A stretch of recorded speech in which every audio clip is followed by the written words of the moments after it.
જય શ્રી કૃષ્ણ. હું રાજુલાથી ઉત્કંઠા મહિલા પ્રોડ્યુસર કંપની લિમિટેડ એમાં હું સોશિયલ મોબિલાઇઝેશન પોસ્ટ ઉપર કામ કરી રહી છું. અને અત્રે ઉપસ્થિત મંચસ્થ મહેમાનો તથા આ કાર્યક્રમમાં આવેલ ભાઈઓ અને બહેનો, મારા નમસ્કાર.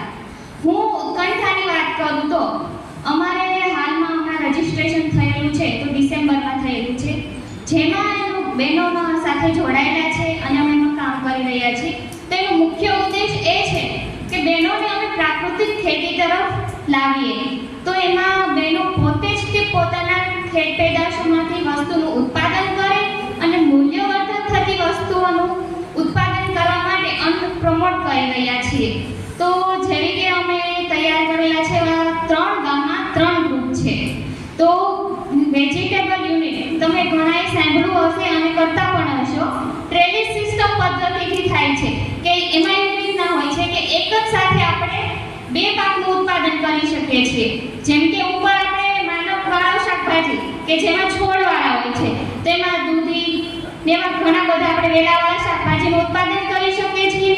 તેમજ નીચે જે મૂળમાં થતા પાલક છે, મેથી છે, રીંગણી છે, એવું શાકનું ઉત્પાદન કરીએ કે બેનો ઘરે રહીને પોતાના જ પરિવાર સાથે રહીને સારું ઓર્ગેનિક શાકભાજી ઉગાડી અને આજુબાજુમાં અને પોતે પણ ખાઈ શકે. તેવી જ રીતે અમુક બહેનો એવું અમારે કામ કરે છે, ત્યાં બાબરકોટનો બાજરો વખણાય છે. તેમજ દરિયાકાંઠા વિસ્તારમાં જોઈએ તો આબોહવાના કારણે બાજરો વધુ સારો થતો હોય છે, જેમાંથી અમારી બહેનો બાજરાના ખાખરા બનાવે છે, તેમજ બાજરાના પાપડ બનાવે છે.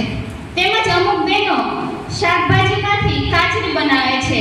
જોઈએ તો ભીંડાની બને છે, દૂધીની બનાવે છે, તુરિયાની, કોઠીબાની, અને એનું સારું એવું ઉત્પાદન કરીને અમારી કંપનીમાંથી આ વર્ષે ખૂબ જ સરસ વેચાણ કર્યું છે.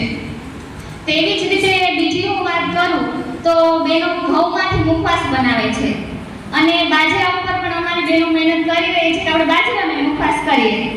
તો આવી જ રીતે અમારી કંપનીમાં બહેનો શેડ સભાસદ તરીકે જોડાયેલી છે. અત્યારે હાલમાં 100 બહેનો જેટલી શેડ સભાસદ તરીકે જોડાયેલી છે. તેમજ બીજી બહેનો ઘણી બધી પ્રવૃત્તિ ઘરે બેઠા કરે, એની રોજગારીના આવકમાં વધારો થાય. અને મારો એક જ છેલ્લે હું એટલું કહેવા માંગુ છું કે બહેનો આમાં વધુમાં વધુ અમારી ઉત્કંઠા મહિલા પ્રોડ્યુસર જે કંપની છે એમાં જોડે. આમ જોઈએ ને તો FPO બેઝ વુમન FPO જે છે ને આપણા અમરેલી જિલ્લામાં એક જ છે, જે અમારા રાજુલામાં છે. બાકી બધા મેં FPO જોયા છે જે બહેનો નથી હોતા અને ભાઈઓ હોય છે, જેમાં પ્રાકૃતિક ખેતી ને એવું બધું થતું હોય. અમે એવો વિચાર કરો કે બહેનો પણ આવું ન કરી શકે, તો અમારી જે શરૂઆત છે કરી છે એમાં બહેનો વધુમાં વધુ જોડાય અને બહેનો વધુમાં વધુ લાભ લે. અસ્તુ.